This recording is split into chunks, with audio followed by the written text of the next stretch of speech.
In this video, we are going to be comparing Crucifix with Mourning Virgin and St. John the Evangelist, painted by an unidentified Florentine artist, with Masaccio's Trinity with the Virgin Mary, St. John, and two donors, which was painted a century to a century and a half later.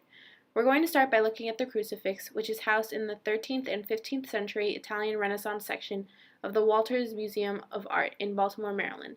Both of these works attempt to make their subject look 3D in order to create a realistic and accurate representation of Christ and how he suffered on the cross. In the Crucifix painting, we see that the artist stuck to the colors of blue, yellow, brown, green, gold, and red. The body of Christ is illustrated with a green color with a mixture of blue and yellow to symbolize sickness as he is on the verge of dying, make it stand out against the brown background. To both sides, we have Virgin Mary and St. John. They both are wearing red clothing, which creates a good contrast between them and the brown background. We also have all around the edges marked in gold that represent the divine that is present. The size of the painting is 98 by 89 inches, which is very big compared to many paintings.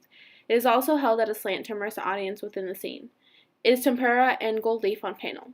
In Masaccio's painting of the Trinity with the Virgin, St. John, and donors, Masaccio mainly uses the color red, blue, white, and brown. Christ is depicted in the color light brown, and while we can see most of his body, Virgin Mary, St. John, the donors, and God are clothed from head to toe in red or blue cloth. This painting is 263 by 125 inches, and it is a fresco painting. With these works, we see very specific organization. In the Crucifix, we get a three-dimensional hanging sculpture that really engages the viewer. It really stands out because it's three-dimensional. On the other hand, the Holy Trinity is a flat, two-dimensional painting.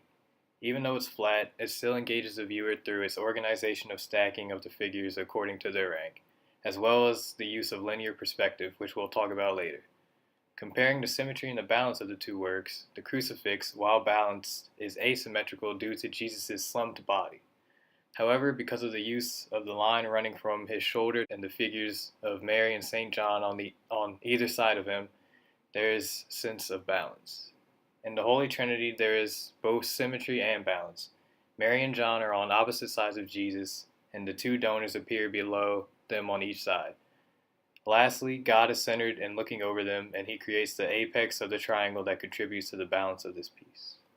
The Crucifix was painted right before the start of the 14th century, when Italy was transitioning into the early stages of the Renaissance. Artists at this time were again beginning to experiment with giving their figures weight and mass as a revival of realist painting.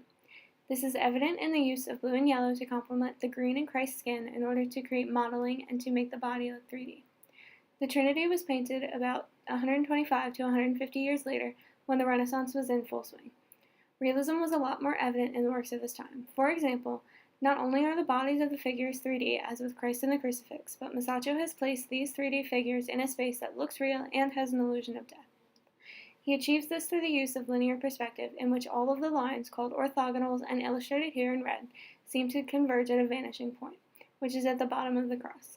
Although Masaccio uses realism much more thoroughly than the unidentified Italian artist who painted the Crucifix, the goal of both artists is the same. Whereas most artists depict the crucifixion scene as idealistic and portray Christ's sacrifice as a beautiful and happy moment to be celebrated, these two artists sought to depict Jesus' death as it actually happened. It was brutal and he suffered. This fact is crucial to the Christian belief in Jesus saving humans from their sin, because this was no easy thing, but his love enabled him to take on the suffering he did not deserve.